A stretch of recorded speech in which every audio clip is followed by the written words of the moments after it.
മണി 10 എന്താ പറ്റിയേക്കണാവോ? അമ്മേ ദേ വരുന്നുണ്ട്.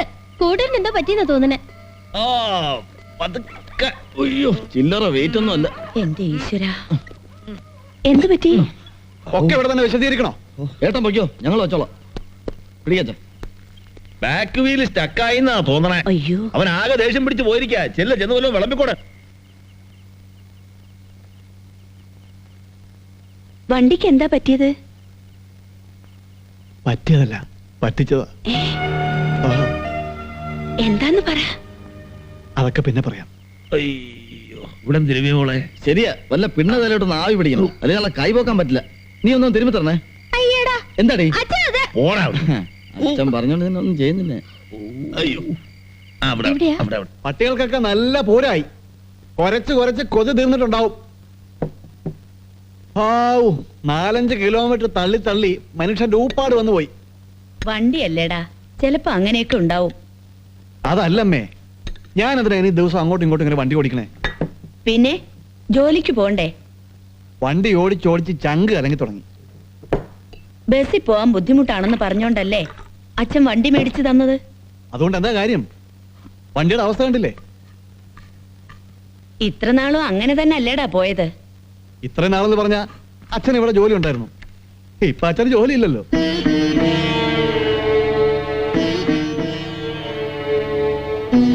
ശരി, തന്നെ ഒരു വീടെടുത്ത് മാറി താമസിച്ചാലോ എന്ന് ആലോചിക്കുക. മാറി താമസിക്കാനോ? വാടകയ്ക്കോ? നീ എന്തൊക്കെയാ ഈ പറയണേ? വാടകയ്ക്കല്ല, പിന്നെ പറ്റിയൊരു വീട് വാങ്ങിക്കോ പണിയോ എന്തെങ്കിലും ചെയ്യാം.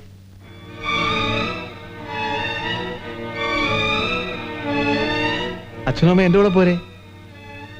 ഞാൻ നല്ല പൊന്ന് പോലെ നോക്കിക്കോളാം.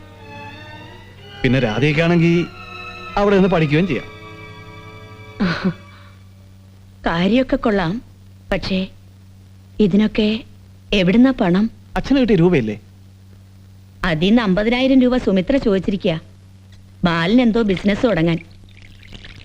ആവശ്യമുള്ളപ്പോ തിരിച്ചു തരാന്നാ പറയണേ. ബാക്കി 1 ലക്ഷം ഇല്ലേ അമ്മേ? അതുകൊണ്ട് വീട് കിട്ടൂടാ. ഓരോരുത്തരും ലോൺ എടുക്കാം. അതിപ്പോ അച്ഛൻ എന്താ തീരുമാനിച്ചിരിക്കണേന്ന് അറിയില്ലല്ലോ. രാധയ്ക്ക് ആലോചന എന്തെങ്കിലും വന്നാ?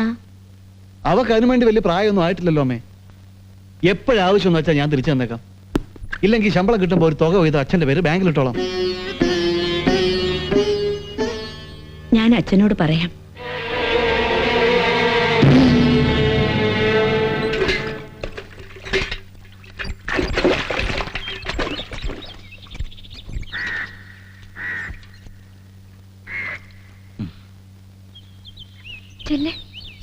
ചെന്ന് പറ.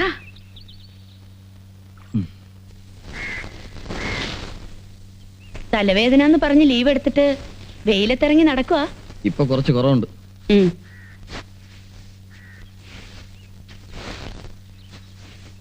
ഏട്ടൻ സിറ്റിയിൽ വീട് വെച്ച് അച്ഛനെ അമ്മയെ അങ്ങോട്ട് കൊണ്ടുപോകാൻ പോണെന്ന് കേട്ടു. അതൊന്നും തീരുമാനിച്ചിട്ടില്ലടാ.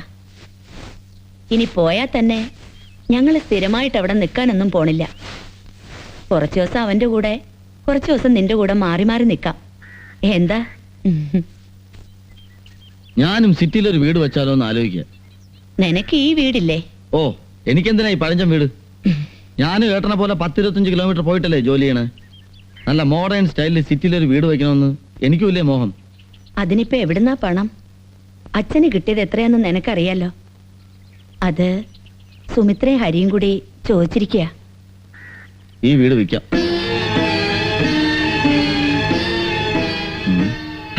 എത്ര കൊല്ലം പഴക്കമുള്ളതാ? ഏത് കാറ്റത്താ ഇടിഞ്ഞ് വീഴുന്നെന്ന് വല്ല നിശ്ചയമുണ്ടോ? മുത്തശ്ശന്റെയും മുത്തശ്ശിയുടെയും അസ്ഥിത്തറ ഇവിടെയല്ലേ ഉള്ളത്. അത് വിട്ടിട്ട് പോവാൻ അച്ഛൻ സമ്മതിക്കുമെന്ന് തോന്നണില്ല. അമ്മ പറഞ്ഞ അച്ഛൻ കേൾക്കാണ്ടിരിക്കില്ല. ഞാൻ പണിയണ വീട്ടില് അച്ഛനും അമ്മയ്ക്കും നല്ല സ്റ്റൈലിനൊരു ബെഡ്റൂം. അതല്ല, രാധയുടെ കാര്യത്തിന്. അതിന് ഞങ്ങൾക്കും കൂടി ഉത്തരവാദിത്വം ഇല്ലാമേ. ശമ്പളം കിട്ടിയ മാസം 500 രൂപ വെച്ച് അച്ഛന്റെ പേരിൽ ബാങ്കിൽ ഇട്ടിട്ട് ഞാൻ വീട്ടിൽ കയറൂ. എന്തായാലും അച്ഛനോടൊന്ന് ചോദിക്കട്ടെ. ചോദിച്ചാ പോരാ, സമ്മതിപ്പിക്കണം. ശക്തി പറഞ്ഞ ശിവൻ കേൾക്കാണ്ടിരിക്കോ? ഭർത്തൃദുഃഖോപശാന്തിക്കു കിഞ്ചിൽ തോയാ കർത്തവ്യമായൊരു കർമ്മമെന്നായി വരും. സത്യവാദി ശ്രേഷ്ഠനായ പിതാവിനെ സത്യപ്രതിജ്ഞനാക്കിയിടുക.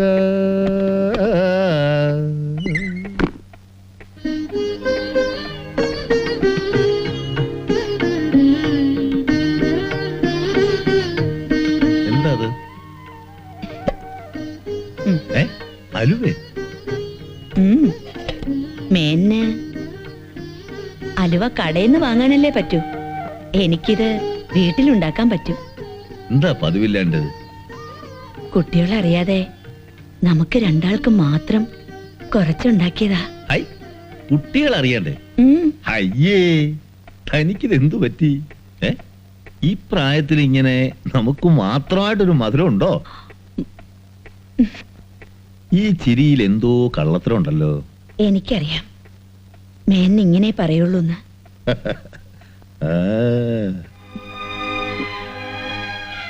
അച്ഛന് കിട്ടിയ പണത്തിന് മക്കള് ചില പദ്ധതികളൊക്കെ കൂട്ടണുണ്ട്.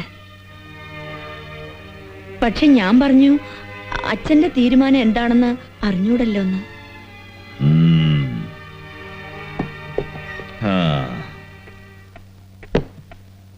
അതെന്താ താൻ അങ്ങനെ പറഞ്ഞത്? 250 റുപ്യ ശമ്പളക്കാരനായിട്ടാ ഞാൻ തന്റെ കൈക്ക് പിടിച്ചത്. അന്ന് മുതൽ ഇന്ന് വരെ എനിക്ക് മാത്രമായിട്ടൊരു തീരുമാനം ഉണ്ടായിട്ടുണ്ടോ? ശമ്പളം കൊണ്ടുവന്ന് ഏൽപ്പിക്കണമല്ലാതെ എന്തെങ്കിലും കണക്ക് ഞാൻ ചോദിച്ചിട്ടുണ്ടോ?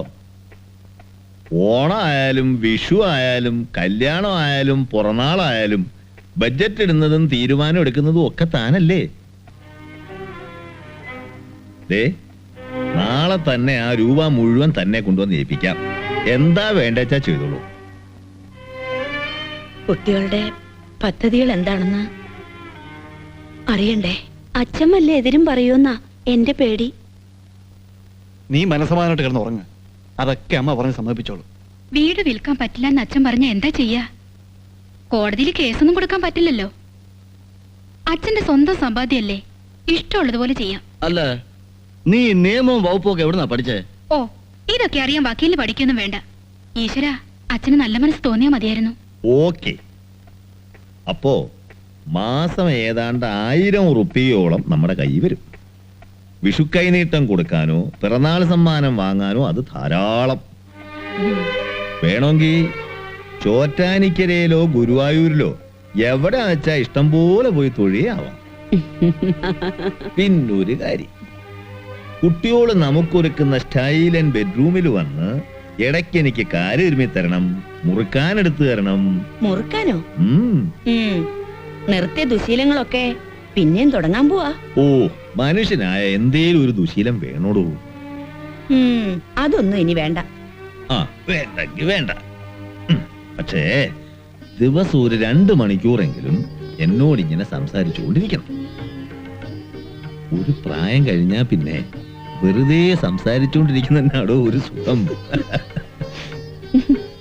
പിന്നെ ഇതുപോലെ ഇടയ്ക്കിടയ്ക്ക് അലുവയോ ഉണ്ണിയപ്പോ ഒക്കെ ഉണ്ടാക്കുക, ഒരു നിവേദ്യം പോലെ.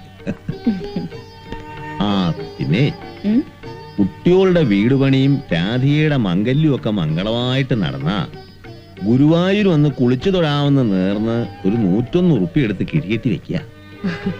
അതൊക്കെ ഞാൻ എടുത്തു വെച്ചു കഴിഞ്ഞു. ആഹാ, എന്നാ ഇനി ഇത്തിരി മധുര.